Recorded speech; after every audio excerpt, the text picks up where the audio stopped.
बहुत जिम्मेदारी से, संजीदगी से सुनेंगे।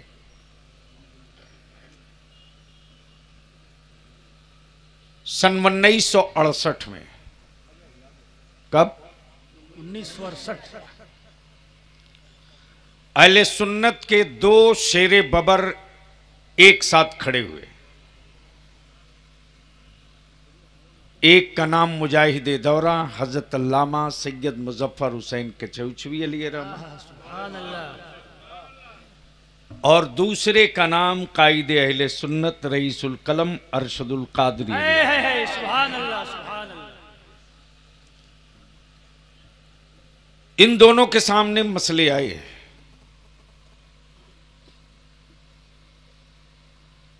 कि जिस हिंदुस्तान को हमारे बाप दादा ने अपने खूने जिगर की कुर्बानी से आजाद कराया, उस मुल्क के निजाम में हमारा वजूद भी, हमारा मजहब भी, हमारा दीन भी कैसे महफूज रहे। ये रवायती जलसे नहीं है कि नारा लगा लो, हंगामा कर लो। हम तो जलसे वालों से भी अब हाथ जोड़ के कहने लगे हैं, अल्लाह के वास्ते अब रहम कर दो, बहुत हो चुका। फर्द की फजीलत इतनी मत बयां बढ़ा दो कि फर्ज की अहमियत छोटी हो जाए। बड़ी बात कह दी माशाअल्लाह। तवज्जो चाहो। फर्द की अहमियत इतनी मत बढ़ा दो कि फर्ज की हैसियत छोटी हो जाए। फर्द चाहे जितना बड़ा क्यों ना हो जाए, फर्ज से ज्यादा ऊंचा कोई नहीं हो सकता। इसलिए आपकी आदत के खिलाफ, आपकी सोच के खिलाफ, अब तो जलसों में, रात के जलसों में इस तरह के अफराद दिखाई देते क्या? मैं जब से यही पढ़ रहा था, और ये तो उत्तर प्रदेश में आज तिलई के उलमा ने सिर्फ दिया जलाया, दिया। इस दिया की रोशनी 24 घंटे के अंदर अंदर ज्वालामुखी की शक्ल लेगा। आप इसको लिख लीजिए। दरूद शरीफ पढ़ दें तो मैं कुछ अर्ज कर दूं। अल्लाह रब्बु मुहम्मदिन सल्लल्लाहु अलैहि वसल्लम नहनु इबादु मुहम्मदिन सल्लल्लाहु अलैहि वसल्लम। ये वाला दे दीजिए, नीचे वाला। मैं शुक्रिया अदा करूं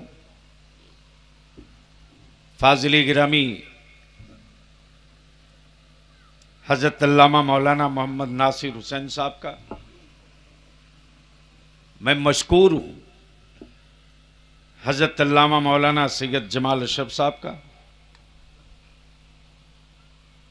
मैं ममनून हूं हजरत मौलाना नफीसुल कादरी साहब का, हजरत मौलाना अहमद साहब का, हजरत मौलाना मेहदी हसन साहब का, और हजरत पीर तरीक़त सैयद शाह अल्लामतुश शाह सैयद अदनान मियाँ साहब का, और हम सबों की इस वक्त मरकज़े तवज्जो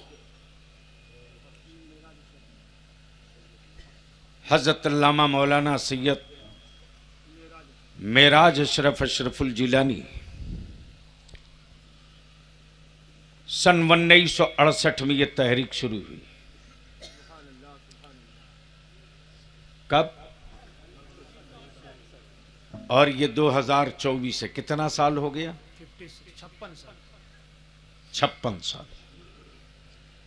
ये किसी फर्द की मिल्कियत नहीं है। अदारे शरिया अहले सुन्नत की साझी विरासत है। क्या बात है।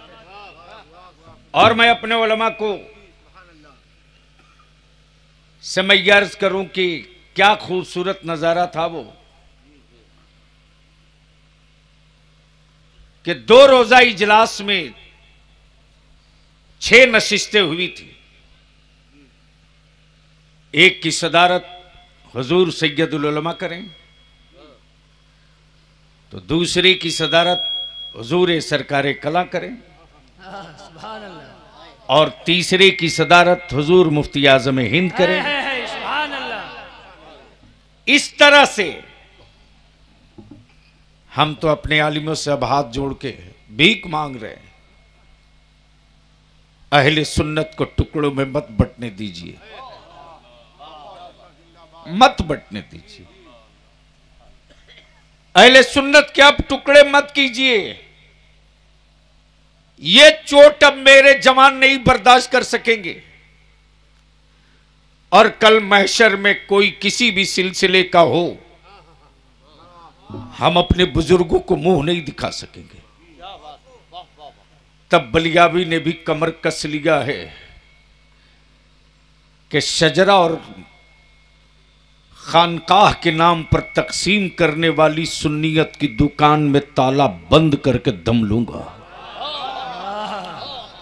अब ये नहीं चलेगा।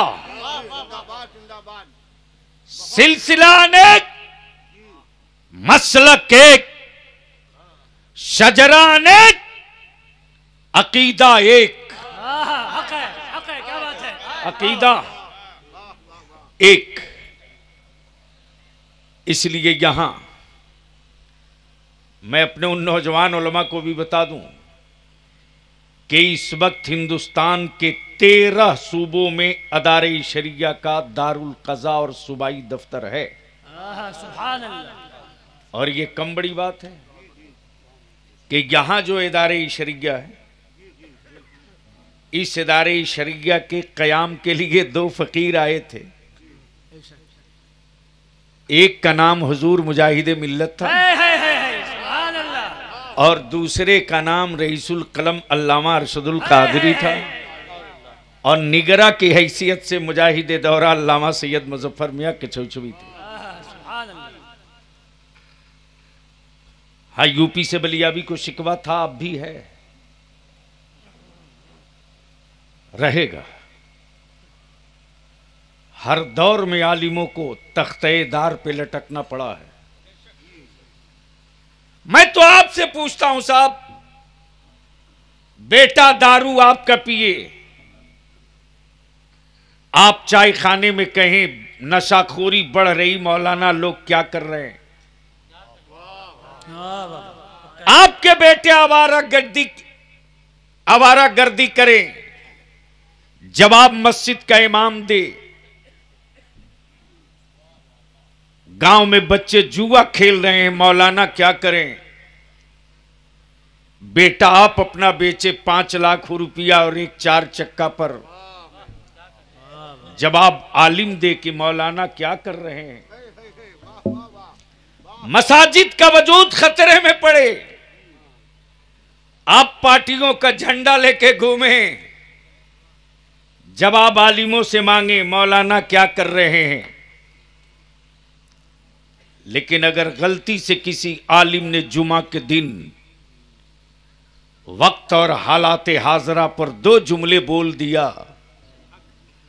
तो कुकुरमुत्ते की तरह नेताजी मस्जिद के दरवाजे पर आलिम के बदन का कपड़ा उतारते और कहते, आपको क्या जरूरत पड़ी थी ये बात कहने की। हम अपने आलिमों से हाथ जोड़ के विनती करेंगे, हम हुकूमत के मातेहत हैं, हुक्मरां के मातेहत हैं, सरकार के मातेहत नहीं हैं। क्या बात है। हम हुक्मरां के मातेहत हैं, सरकार के मातेहत नहीं है। हुकूमतें बदलते रही हैं, सरकार कयामत तक के लिए बन चुकी है। इसलिए हर दौर में आलिमों को दार पे लटकना पड़ा है। तैयारी कीजिए। मुझे याद है कि सबसे कम उम्र का गिरफ्तारी देने वालों में कोई बच्चा सिपाही था तो बलियाबी था, जब इसी लखनऊ में 313 अफराद आए थे अकाबिरीन गिरफ्तारी देने, जिसकी सदारत हुजूर मुजाहिदे मिल्लत फरमा रहे थे। सुभान अल्लाह। और मुजाहिदे दौरा गेट पर जमीन पर जेल के सामने बैठे थे। उस वक्त बलिया भी बहुत छोटा था, इधर से घुस के उधर निकल जाए। और मेरे जिम्मे एक ही काम था कि अंदर से बाहर, बाहर का पैगाम अंदर। क्या बात है। डरिए मत, डरिए मत, खड़ा होइए। आप महसूस कीजिए, चंद लोग सिर्फ तिलोई में उलमा इकट्ठा हो गए तो मिल्लत की और मेरी कौम के हर गांव का जिम्मेदार आपकी पीठ पर खड़ा हो चुका है। क्या बात है। आज आप जलसा करने नहीं आए हैं, आज आप कुछ तय करके फैसला सुनाने के लिए आए। मैं शुक्रगुजार हूं इस तहरीक के एक मजबूत बाजू, जो मसरूफ खतीब होने के बावजूद भी अपने जलसों की परवाह किए बगैर, नजराने की परवाह किए बगैर, अल्हम्दुलिल्लाह सुम्मा अल्हम्दुलिल्लाह, जिस आलिम जिस शायर को जहां खबर किया। सैयद साहब मैं तो खुशी से कभी रोने लगता था। मैं अपने शायरों को कहता था, बाबू गाड़ी में डीजल डाल दूं, 300 किलोमीटर से आए हो।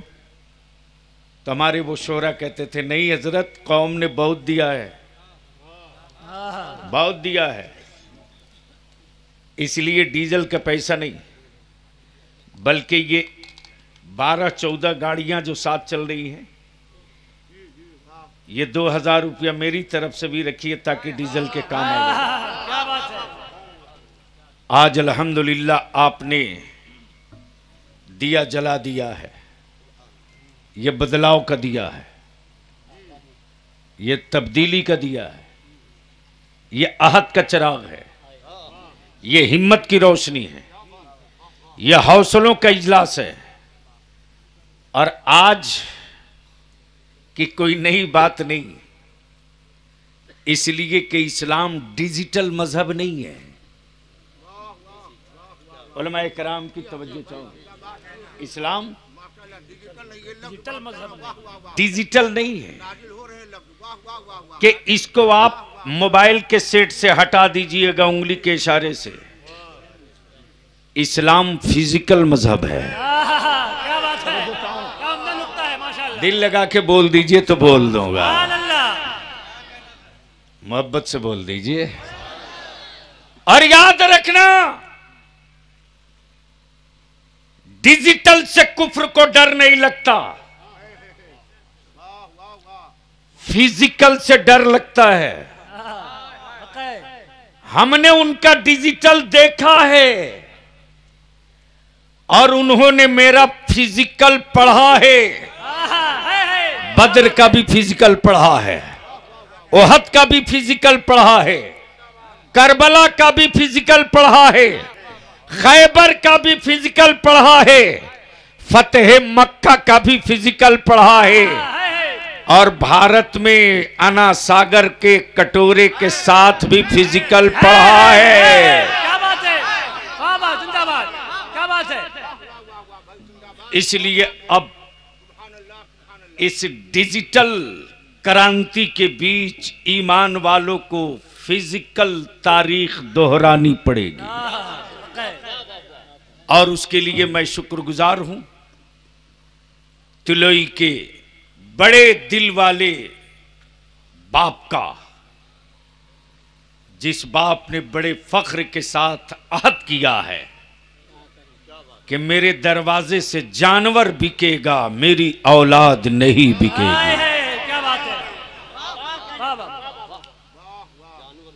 खतीबुल हिंद हजरत अल्लामा सैफुल्लाह अलीमी साहब ने हर पहलू को थोड़ा थोड़ा टच करके तहरीक बेदारी की एक मंजिल मुकम्मल कर दी, एक मंजिल।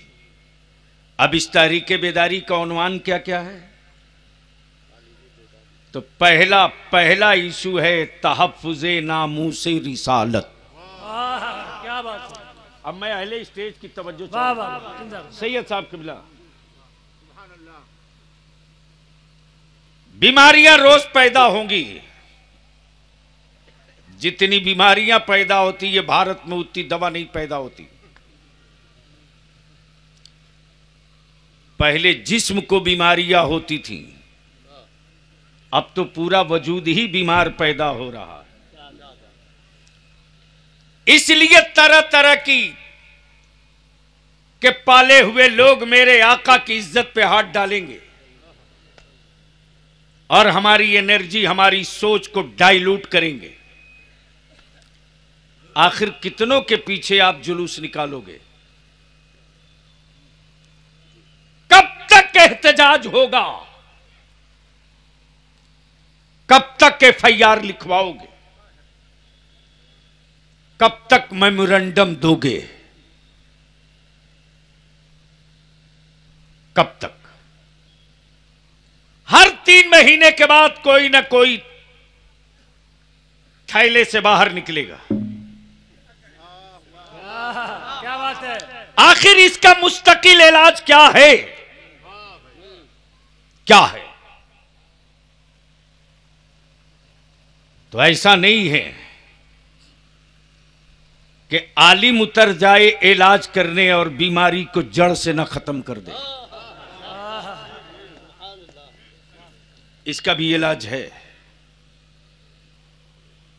और उसकी शुरुआत इदारे शरिया ने इसी तहरीक बेदारी से पहला एजेंडा तहफ़्फ़ुज़े नामूसे रिसालत। हम अपने उलमा से विनती करके कहेंगे, जिस्म की हड्डियां टूटेंगी फिर हम उसमें स्टील लगा के खड़ा हो जाएंगे। मेरी जमात टूट जाएगी तो 100 साल तक फिर हम दोबारा नहीं खड़ा हो पाएंगे। खड़ा होना पड़ेगा।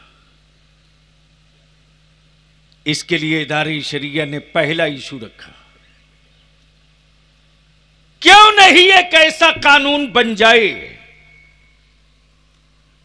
कि मेरे पैगंबर या मेरे मजहब के बुजुर्गों के साथ साथ हिंदुस्तान के किसी के भी मजहबी पेशवा को, किसी भी धर्म का हो, किसी भी मजहब का हो, किसी के मजहबी पेशवा को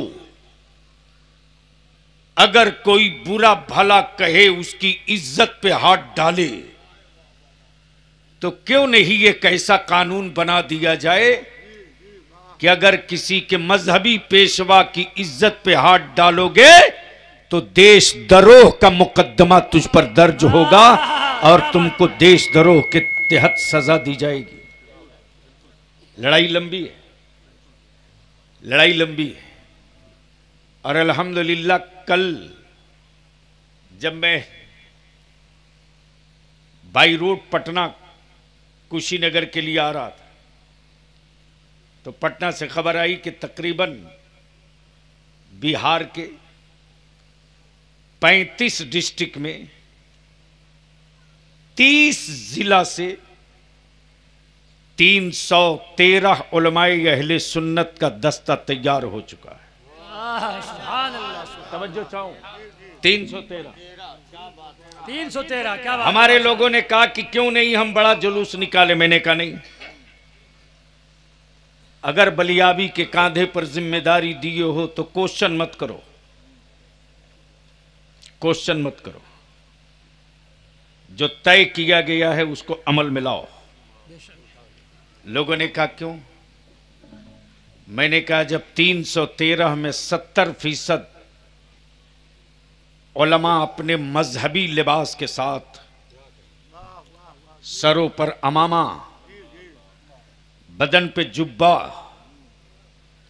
जब डाल करके गले में तख्ती लेकर चलेंगे, मैं मजलूम हूं इंसाफ करो, तो 50,000 के मजमे को कवरेज मिले न मिले, 313 वारी से अंबिया की खबर बीबीसी पर चलने पर मजबूर कर दिया जाएगा। सुभान हक है, हक है। उस वक्त फिर भारत में बहस होगी कि पूरा तिलोई क्यों नहीं इकट्ठा हुआ, पूरा अमेठी क्यों नहीं आया, पूरा जायस क्यों नहीं उलट पड़ा, 313 क्यों। जब संख्या बल पर बहस होगी तो यह संकेत काफी होगा। अभी हम समझाने के लिए आए हैं, वक्त पड़ेगा तो फिर बताने के लिए आएंगे। इसलिए मेरे अजीज, अल्लामा सैफुल्लाह आलिमी साहब ने जो दर्द भरे पैगामात आपको दिए हैं, हमें फख्र है अपने बिहार के, झारखंड के, उड़ीसा के, बंगाल के आलिमों पर। हमारी मसाजिद का एक एक इमाम निकल पड़ा। हमने अल्लामा नासिर साहब से एक बात कही थी, बहुत सारे उलमाए कराम, किस गांव में मैं आया था जरा, मैबा, आप खुद भी थे, सारे लोग, और सैयद साहब ने तो खूंटा गाड़ दिया कि हर हाल में तारीख तय करो। क्या बात है। ये जायज है, जायज, यह अमेठी है। ऐसा नहीं है कि सिर्फ उन्हीं के घर में लोग पैदा हुए हैं। जब तक उनका खमीर नहीं तैयार हुआ था, उससे पहले भी हमारे बाप दादा यहां पैदा हो चुके थे। इसलिए कि मैं तारीख निकाल दूंगा, वो तारीख निकाल दूंगा तो बात बहुत दूर तक जाएगी। फिर लखनऊ की कॉन्फ्रेंस और आला हजरत की शिरकत, और फिर अंग्रेजों की दलाली, और इमाम अहले सुन्नत का उस इजलास का बाईकाट, बहुत कुछ सामने आ जाएगा। तो आज जलसे में नहीं, आज कुछ तय करने आए हैं। तो दो चीज तो तय हो गई। कुमारों ने तय कर लिया कि हम डिमांड नहीं करेंगे। बोलो बात पक्की है कि नहीं है? जोर से बोलिए ना, नहीं धीरे बोल रहे, डाउट हो रहा। अरे जोर से बोले, बात पक्की है कि नहीं है? और कुमारों के बाप ने कहा है कि हम मांगेंगे नहीं, जबरदस्ती लेंगे नहीं। तो ये बात पक्की है कि नहीं? बोले पक्की है कि नहीं? कहीं ऐसा तो नहीं कि जलसों में रोज हाथ उठाते हैं कि हाँ ये काम नहीं करेंगे, सुबह वही शुरू करते, इसीलिए कि अब भाग कर जाइएगा भी कहां। इसलिए कि जितने लोगों ने वादा किया है सब उसमें कैद हो चुके हैं। और इसको इतना चलवा दूंगा, इतना चलवा दूंगा, इतना चलवा दूंगा कि जब लड़की वाले रिश्ता लेकर जाएंगे ना, मैं तो कहता हूं यार मेरे आका की एक सुन्नत पर अमल कर लो, बेटियों की इज्जत जो मेरे मुस्तफा ने दी है ना, दुनिया का कोई मजहबी रहनुमा वो बेटियों को इज्जत नहीं दे सकता। बेशक हक है। तवज्जो चाहूं, बस एक हदीस शरीफ सुन लो। सुन्नत ये नहीं है यार कि लड़की वाला लड़का तलाशे, ये सुन्नत नहीं। सुन्नत ये है कि लड़की वाला लड़का वाला लड़की वाले के दरवाजे जाकर लड़की का हाथ मांगे। तवज्जो चाहूं, दिल लगाइएगा। अब आप तय करो मुसलमानों, अगर वाकई नबी के आशिक हो तो सिर्फ सरकार की आमद मरहबा के नारे लगा करके इजहार इश्क नहीं है। और अब तो रबीउल अव्वल शरीफ के जुलूस की भी शबीह बिगाड़ रहे हो। लगता है कि रबीउल अव्वल शरीफ का जुलूस जा रहा, क्यों ज़बह कर रहे हो, क्यों कत्ल कर रहे हो? अरे 12 रबीउन नूर को तो जब आप निकलो ना, तो बाजार से जब गुजरो तो बाजार में रहने वाला महेश, सुरेश, गणेश, दिनेश सब आंख मसल मसल कर देख करके कहे कि जब उम्मत इतनी प्यारी है तो मुस्तफा कितना प्यारा हो। सुभान अल्लाह, क्या बात है। आपके डीजे की आवाज से कान के पर्दे नहीं फटने चाहिए, जो फाड़ रहे हैं उनको फाड़ने दो। आप दिल दुखाने वाले मुस्तफा की उम्मत नहीं हो, दिल जीतने वाले पैगंबर की उम्मत हो। क्या बात है। तवज्जो चाहो। अब आप कहेंगे सुन्नत, तो चलिए मस्जिद नबवी शरीफ में कौनैन के कासिम, अब तो बोल दीजिए सुभान अल्लाह। किसके कासिम? मोहल्ले के नहीं, दोनों जहान के कासिम, आकाए रहमत, नूर मुजस्सम, सरवरे आलम सल्लल्लाहु अलैहि वसल्लम। बस जहन को यही मरकूज रखिए। मस्जिद नबवी शरीफ में इरशाद फरमाते, ए लोगों, मेरी बेटी फातिमा का मंसूब लेकर आओ। क्या कहा? मेरी बेटी फातिमा का मंसूब लेकर आओ। जबकि आकाए रहमत मक्के के, मदीने तैयबा के बड़े तुज्जार और रईसों को इशारा कर देते तो सर के बल दौड़ के आते, लेकिन मेरे आका करीम ने क्या फरमाया? ए लोगों, मेरी बेटी फातिमा का मंसूब लेकर आओ। पीछे का राज क्या था वो सुन लो। वो राज ये था कि निगाहे नबूवत देख रही थी, बेटियां बोझ बनेगी।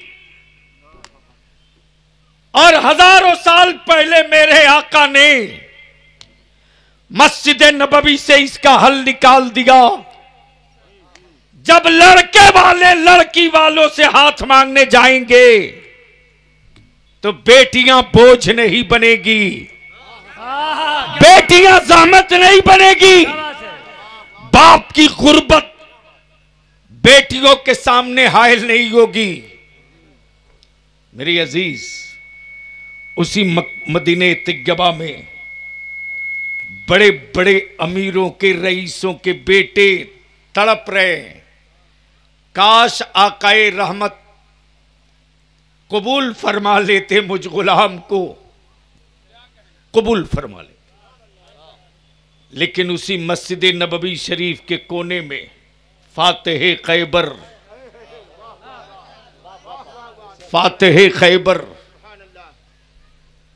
अमीरुल मोमिनीन सैयदना अली मुर्तजा रज़ियल्लाहु ताला अन्हु चुप्पे चुप्पे रो रहे हैं, आंसू टपक रहे हैं। उधर से हजरत सैयदना अबू बकर सिद्दीक तशरीफ लाए और रोता हुआ देखकर मौला अली से फरमाते, ए अली क्यों रो रहे हो? अल्लाह अकबर। क्या कहा? क्यों रो रहे हो? हजरत मौला अली फरमाते, काश मेरे पास रहने को अच्छा सा घर होता, मेरे घर में कुछ ज्यादा साजो सामान होते तो आज अली नबी अकरम सल्लल्लाहु अलैहि वसल्लम की बेटी सैयदा फातिमा के मंसूब पर लब्बैक कह के दौड़ जाता। अल्लाह अकबर। सैयदना अबू बकर सिद्दीक रज़ियल्लाहु ताला अन्हु फरमाते, ए अली रोते क्यों, घबराते क्यों? वो तो कासिम नेमत है, वो तो आकाए करम है। चलो चलो, जरा सा तरतीब देखिएगा। अभी ये दोनों गुफ्तगू कर ही रहे थे कि सैयदना अमीरुल मोमिनीन फारूक आजम रज़ियल्लाहु ताला अन्हु आ गए। अभी दो ही थे कि जब तक कि सैयदना उस्मान गनी भी आ गए। जब चार हो गए तो आगे आगे सैयदना अबू बकर सिद्दीक, उनके पीछे सैयदना फारूक आजम, उनके पीछे सैयदना उस्मान गनी और सबके पीछे सैयदना मौला अली। ये चारों आए हैं आका की बारगाह में सलाम अर्ज करके खड़े हैं। गैरत बोलने नहीं देती, गैरत बोलने नहीं देती। आकाई रहमत फरमाते, ए अबू बकर कुछ तो बोलो, ज़बान खुले तो कैसे। ए उस्मान तुम क्यों चुप हो, हिम्मत पड़े तो कैसे। ए उमर कुछ तो इशारा करो। सबके पीछे मौला अली शर्मो हया का पुतला बने खड़े हैं, निगाहें नीची। इसी बीच में आकाए रहमत के होठे मुकद्दस पर अचानक एक तबस्सुम बिखरी है और आकाए रहमत फरमाते हैं, अबू बकर तुम चारों जो दिल में लेके आए हो जिब्रील थोड़ी देर पहले बता के चले गए, और मेरी बेटी फातिमा का मंसूब मेरे अल्लाह ने अली से मुकम्मल कर दिया। तवज्जो चाहूंगा अहले स्टेज की, अहले स्टेज की तवज्जो चाहूं। दिल लगाओ मेरे अजीज, दिल लगाओ। मेरे आका के इस अमल के पीछे का राज समझो। मक्की हो आ सकते हो, हाशमी हो आ सकते हो, मदनी हो आ सकते हो, मुत्तलबी हो आ सकते हो, आ सकते हो, गरीब हो आ सकते हो, गरीब हो आ सकते हो, मजबूर हो आ सकते हो। शर्त एक है, शर्त एक है, ईमान का होना जरूरी है। तवज्जो चाहो, तवज्जो चाहो, तवज्जो चाहो। गोया दावत आम में 2 दीवार मेरे नबी ने गिरा दिया। 2 दीवार, बिरादरी की दीवार गिर गई। तवज्जो चाहो, बिरादरी की दीवार गिर गई। लेकिन यह कड़वा सच है, बलियाबी आखिरी सांस तक चीखेगा। यह जहेज की लानत और शादियों में दौलत की नुमाइश गरीबों के छप्पर से नहीं यार, अमीरों की कोठी और हवेली से निकली है। जिस दिन मेरी कौम का पैसे वाला मालदार इलाके का जमींदार 10-20 लोगों के साथ अपने बेटे का निकाह पढ़ाने निकल जाए, उस दिन उस गांव के गरीब की बेटियों की ईद हो जाएगी और गरीब बेटी का बाप सीना फख्र से ऊंचा करेगा। नारे तकबीर, नारे रिसालत, नारे रिसालत, तहरीके बेदारी कॉन्फ्रेंस, हुजूर गाजी मिल्लत, नारे रिसालत। अमीरों को निकलना पड़ेगा। अरे मेरा आलिम तो मजलूम है यार, मजलूम। 8,000 रुपये तनख्वाह देते, झाड़ू भी यही देंगे, निकाह भी यही पढ़ाएंगे। अब्बा जाकनी के आलम में हो तो सूरह यासीन यही पढ़ेंगे। बहू लाए तो काश ऐसी लाए होते यार, जो कम से कम तेरे इंतकाल के वक्त कुरान की आयतें पढ़कर तुझे सुकून तो दे सकती थी। ये भी नहीं कर सके। लाओ डॉक्टर, लाओ इंजीनियर, लाओ अफसर। अंग्रेजी में पानी तो मांग सकती है, कलमा नहीं सुना सकती। अंग्रेजी में गालियां तो तुझको दे सकती है, लेकिन तेरे जख्मों पर मरहम नहीं रख सकती। इसलिए एक पार्ट मुकम्मल हुआ। हम अपने उलमाए इकराम से हाथ जोड़ के अपील करेंगे कि आज आपने उस तहरीक का चिराग जलाया है, हम मंजिल तक नहीं पहुंचे। इस पूरे तहसील की अहले सुन्नत की एक एक मस्जिद गिन लीजिए, एक एक मस्जिद गिन लीजिए। अब आप उलमाए इकराम हमारे परेशान होंगे ना कि जंगल के लोग कैसे जाग गए। कैसे जाग गए? सैयद साहब किबला, पहाड़ में रहने वाले लोग कैसे जाग गए? आदिवासी भाइयों के बीच रहने वाले कैसे जाग गए? तो इसके लिए सबसे मजबूत ताकत जो हमको मिली है मेरे आलिमों को, वो उलमा की तंजीम और इत्तेहाद के साथ साथ मस्जिदों के सदर, मस्जिदों के मुतवल्ली की से मिली है। यह सही है कि मेरा आलिम जान रहा है कि यह सूदखोर है, जान रहा है, अंदर से ज़मीर अलाउ नहीं करता कि उसके दस्तरखान पर या उसके बेटे के निकाह में जाए।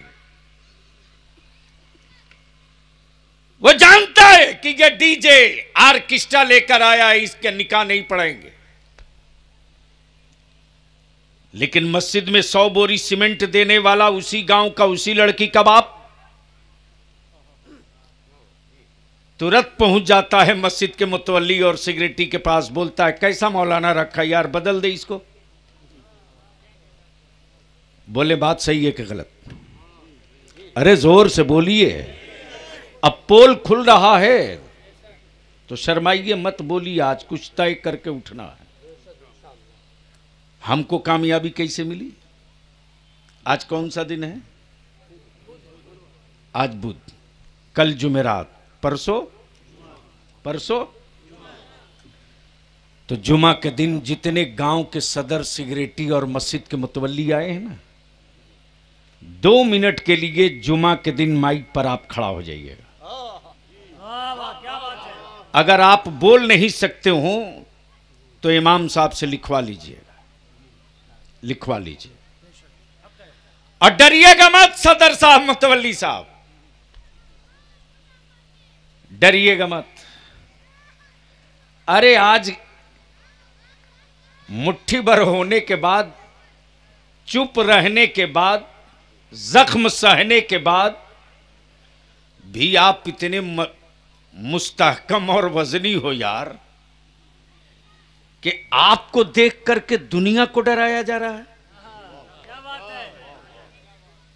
यानी चुप हो तो यह हाल है,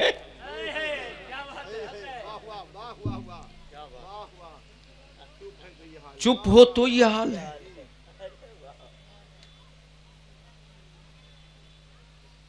जुमा के दिन सिर्फ मस्जिदों के सदर, सिगरेटी, मुतवल्ली ऐलान करो खम ठोक के, गांव वालों, अमीरों के गरीब सुन लो, उलमा कौंसिल तिलोई के तहरीक बेदारी का हम हिस्सा बन के लौटे हैं। आज के बाद से आने वाली गांव में कोई भी बारात और उस बारात का कोई भी दूल्हा और उस बारात में शरीक होने वाले बाराती नाचते, गाते, बजाते, पटाखा छोड़ते, डांस करते और आवारा गर्दी करते हुए आएंगे तो उस दूल्हे का निकाह मेरी मस्जिद का इमाम नहीं पढ़ाएगा। जिस दिन मस्जिद का सदर सिगरेटी ये ऐलान कर देगा ना, उसी दिन गांव के 56 इंच छाती वाले आ जाएंगे 26 पर। और देख सकते हो तो देख लो। सुनो यार, मैं तो कहता हूं, अरे जब मेरा अल्लाह नाली के कीड़ों को रोजी देता है यार, तो अपने महबूब के बारिशों को रोजी क्यों नहीं देगा? इसलिए डरिए मत, मत डरिए। क्या है सदर, मुतवल्ली, सिगरेटी? मुतवल्ली हो सकता है, रज़्ज़ाक नहीं होगा। सिगरेटी हो सकता है, मेरा खालिक और राज़िक नहीं हो सकता। जब कीड़े को रब रोजी देता है तो आप तो मुस्तफा के वारिस हैं। इसलिए मैं आपको दावत देता हूं, हजरत जिसका तस्करा अल्लामा सैफुल्लाह अलीमी साहब कर रहे थे, 3 साल पहले 5 लाख रुपया लिया था डाल्टनगंज में। कितना? 5 लाख। मुसलमान तुझसे बलियाबी विनती करके कहता है, रे जमीन मत बेच, मत बेच। हमने वो सारे कड़वे घोट पिए हैं आसाम में, जमीन मत बेच। बाप दादा ने नमक रोटी खा करके जमीन बचाया तेरे लिए मेरे लिए। उस दौर में जब कुछ नहीं था, फटी लुंगियों में गांठ बांध करके जिंदगी बिता लिया, जमीन नहीं बेचा। मकई का भात खा के जिंदगी बिता लिया, जमीन नहीं बेचा। ज्वार और बाजरे की रोटी खा करके जिंदगी बिता लिया, जमीन नहीं बेचा। खरीदे तो 2 डिसमिल नहीं, और बाप दादा की जमीन बेच करके बिरयानी खा रहे हो। मेरे भाई, ये तहरीक है, और इस तहरीक का सिर्फ एक काम नहीं है, इदारे शरिया का मिशन है। यह अहले सुन्नत की आवाज है। कैसे है? हमारे बुजुर्गों ने सन 1968 में महसूस किया सैयद साहब कि आने वाले दिनों में मेरे आका की शरीयत को अदालतों में रखकर ज़बह किया जाएगा।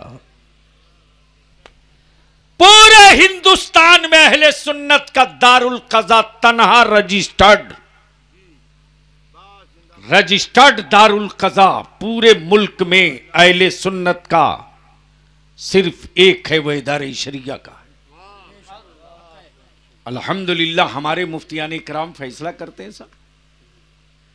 यहां तो नाली के एक हाथ जमीन के लिए 3 पुस्तक मुसलमान मुकदमा लड़ रहा।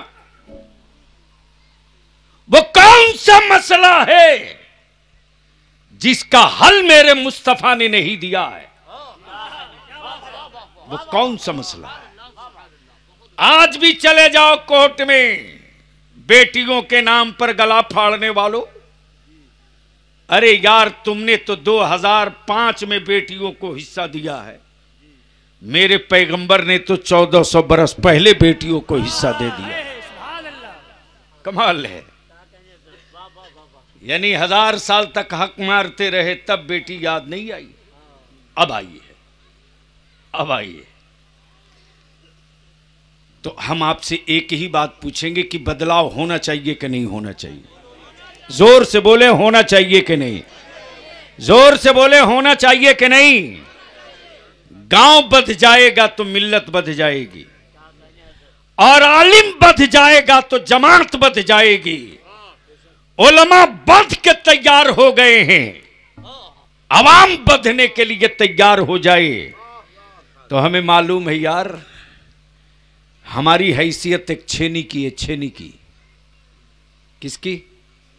छेनी की। और छेनी की फितरत में शामिल है हथौड़ियों की चोट बर्दाश्त करना। और पहाड़ों को भी औकात मालूम है छेनियों की हैसियत क्या है। बोल दो, बोल दो, बोल दो, बोल, अरे जोर से बोल दो।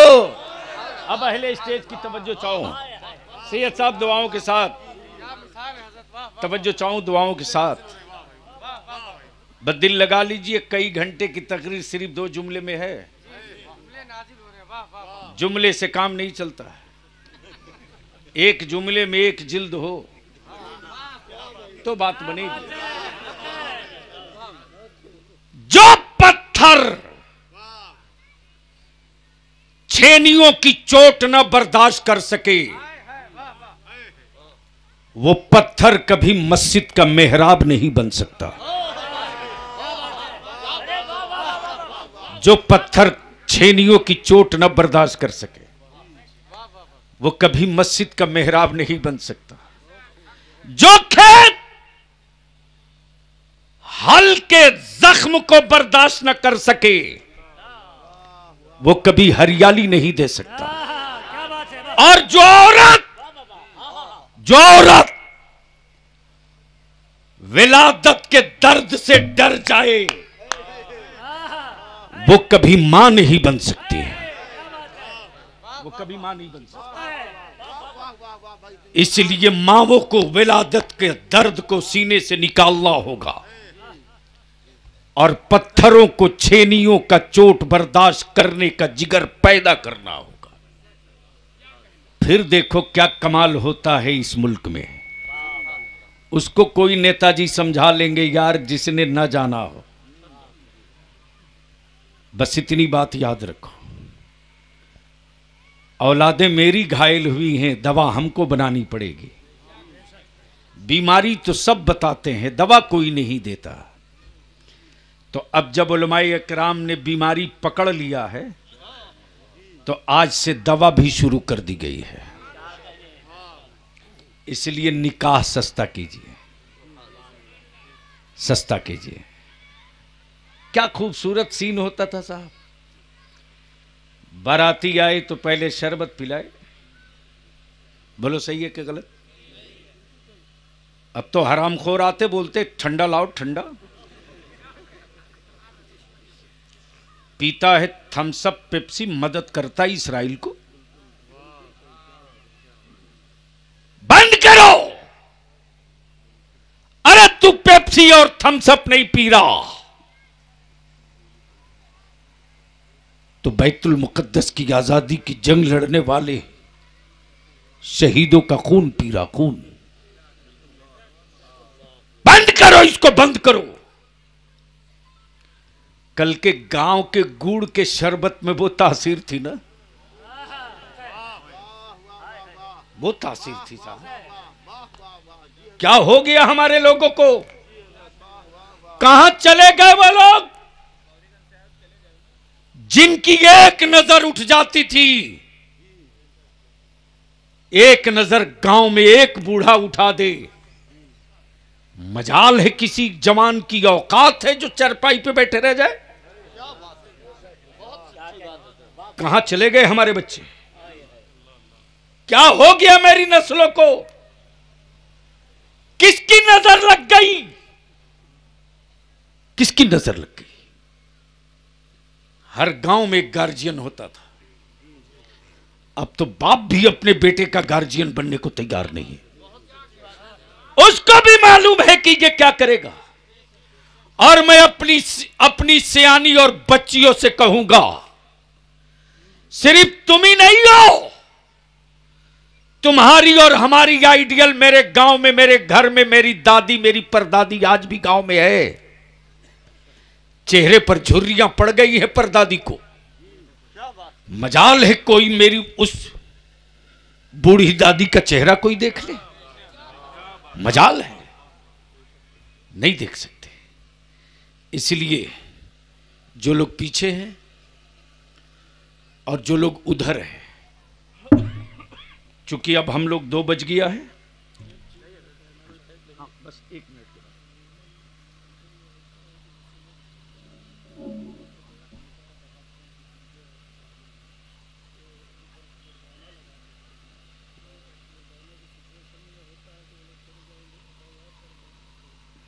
उधर ही आ रहा है। इस तरह का एक हादसा हजरत अभी हुआ है, उसी डाल्टनगंज। हाँ है होगा। अच्छा है। अब आप बताओ कि मेरा आलिम आपके फजूल खर्च को कम कराने के लिए, आपकी औलादों के मुस्तकबिल के लिए अगर कोशिश करे और आप FIR करो तो ये बात अच्छी है कि नहीं है? अरे बोलो ना भाई। तो 1-2 केस मत लिखवाओ, लिखवाना है तो 10-20 लिखवा दो। चलेंगे हम सब लोग। लोग पूछेंगे किस केस में आए हो, तो हम लोग कहेंगे मुसलमानों की हमदर्दी का केस है, झेल दें। हजरत जब गांव बच जाएगा ना तो कोई नहीं जाएगा थाना। गांव में कमेटी बन जाएगी। मजाल है, अगर अकल कहीं रखे नहीं हो, गिरो तो देख लो खाप पंचायत को देख लो। सैयद साहब किबला में एक गांव है राजस्थान में, मीना। उस गांव को मैं देखने गया था हजरत। जितना हिंदुस्तान में IAS और IPS मीना मिलता है ना, सब उसी इलाके का है।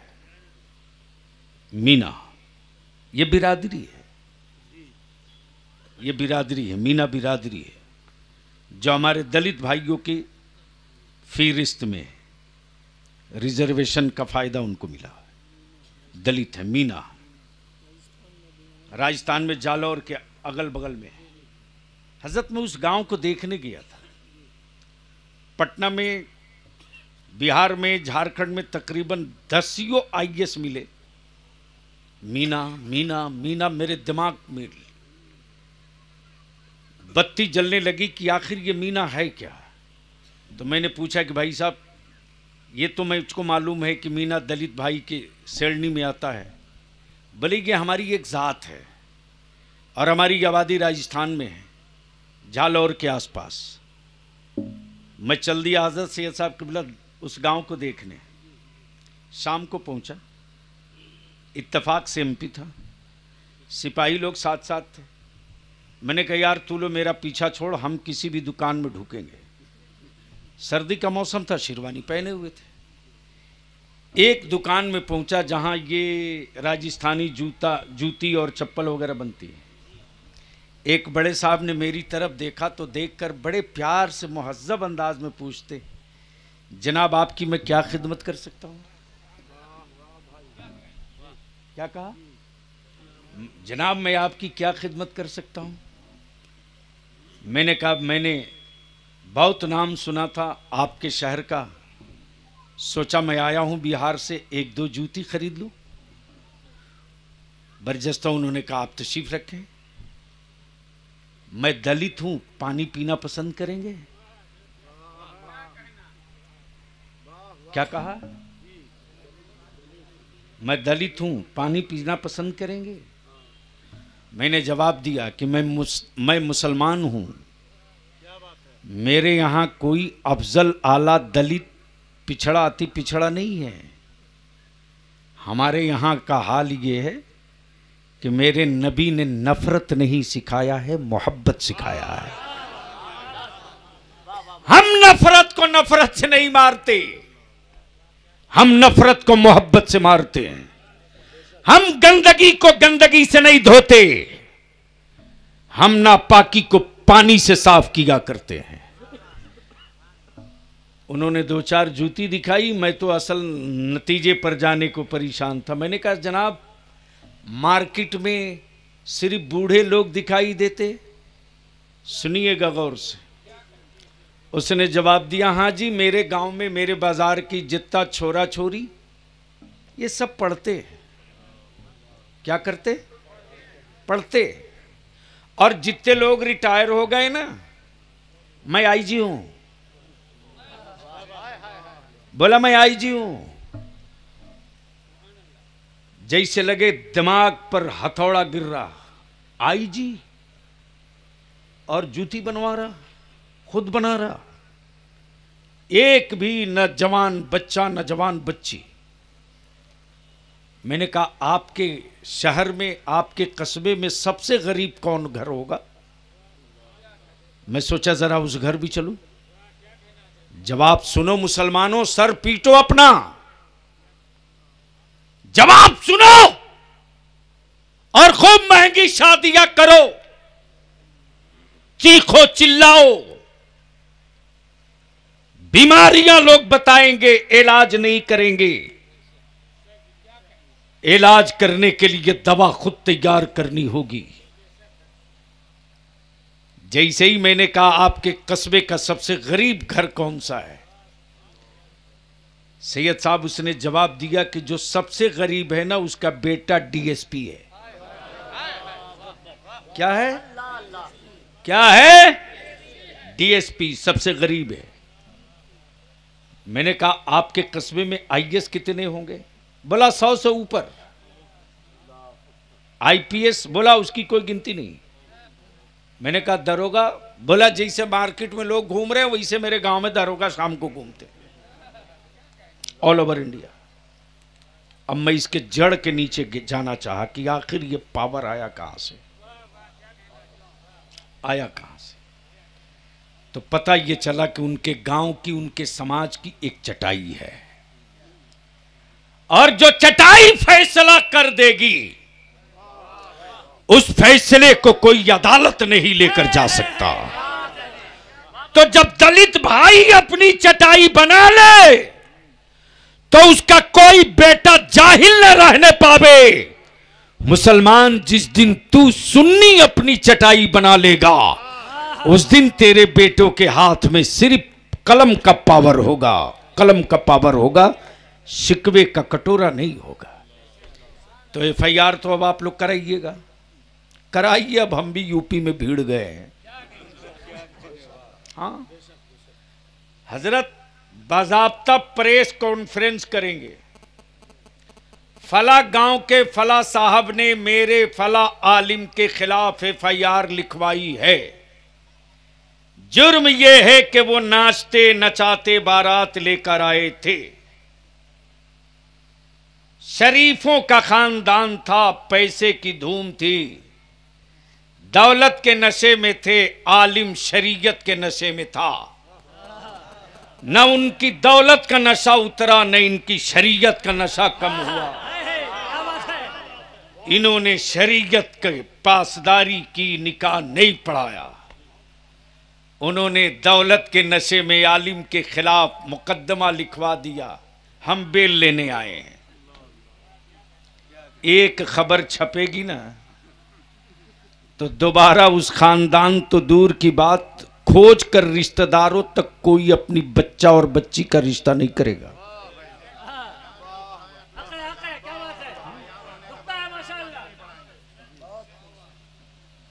इसलिए जो लोग पीछे हैं सब लोग आगे आ जाइए। हम सब लोग मिलकर एक आहद कर लें। जो पीछे हैं वो भी आगे आ जाएं। आ जाइए, कुर्सी छोड़ के अब आ जाइए। पीछे बैठे हैं उनसे जितने लोग पीछे हैं सब आ जाइए, सब आ जाइए। आ जाए सब। नहीं, अब तो खड़ा होने का वक्त आ गया है। आ जाए सब, आ जाए, खड़े हो जाए। सभी लोग आ जाइए, जितने पीछे हैं सब आ जाइए। सुभान अल्लाह। इत्मीनान और सुकून के सब आ जाए, आगे आ जाए सब।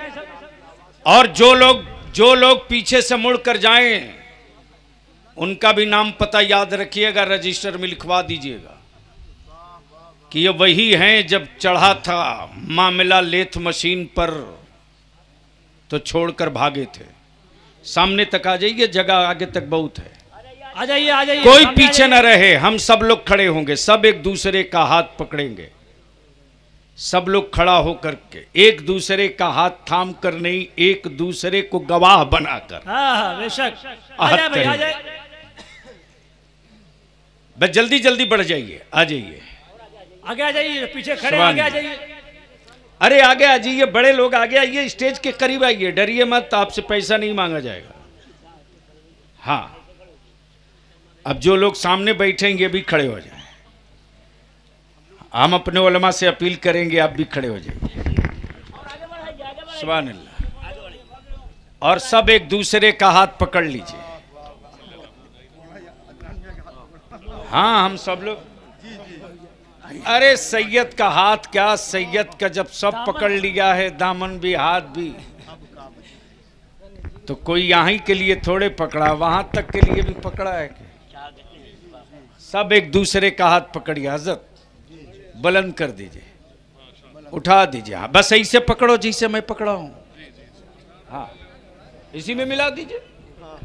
अरे इसी में सटा दीजिए। सब एक दूसरे को गवाह बनाएंगे। जो लोग पीछे हैं, अभी आगे नहीं आ सके हैं, तो वहीं से खड़े खड़े एक दूसरे का हाथ पकड़कर एक दूसरे को गवाह बना लीजिए। और जो मैं कह रहा हूं उसको पढ़ लीजिएगा। मैं आहद करता हूं अल्लाह को, उसके रसूल को, इतने उलमा को और जिस किसी का हाथ पकड़ा है उसको गवाह बनाकर आज के बाद न मैं खुद नशा करूंगा, न अपनी औलादों को नशा के करीब जाने दूंगा, न मैं खुद जहेज लूंगा और न किसी दूसरे को दूंगा। कम से कम पैसे में निकाह करूंगा और उसी पैसे को बचाकर अपनी औलादों को पढ़ाऊंगा। मैं आहद करता हूं मसलके अहले सुन्नत अकीदे आला हजरत, अकीदे मखदूम सिमना, अकीदे गरीब नवाज पर कायम रहते हुए, कायम रहते हुए, कायम रहते हुए बदअकीदों से दूर, बदअकीदों से दूर सुन्नी सऊल अकीदा ईमान वालों के यहाँ रिश्ता निकाह बेटी दूंगा, बहू लाऊंगा, खान पान उठना बैठना सब उनके साथ करूंगा। या अल्लाह, मैं तौबा करता हूं उन तमाम गुनाहों से जो पीछे दानिस्ता गैर दानिस्ता कर चुके। या अल्लाह, हमारी तौबा कबूल फरमा, हमारी तौबा कबूल फरमा, हमारी तौबा कबूल फरमा, हमारी तौबा कबूल फरमा। मैं अहद करता हूं जब जब जिस वक्त नबी के नामूस, मसाजिद का तहफ़्फ़ुज़, मदारिस का वक़ार, खानकाहों की इज्जत, मुल्क की हुर्मत और भारत के संविधान के बचाव के लिए तंजीम उलमा कौंसिल तलई आवाज देगी, पूरे जज्बे के साथ इस तहरीक का हिस्सा बनने का वादा करता हूं। नीचे कर लीजिए। अल्लाह ताला सबकी काविशों को कबूल फरमाए। यार जिंदा, सोहबत बाकी। सलाम अलैकुम।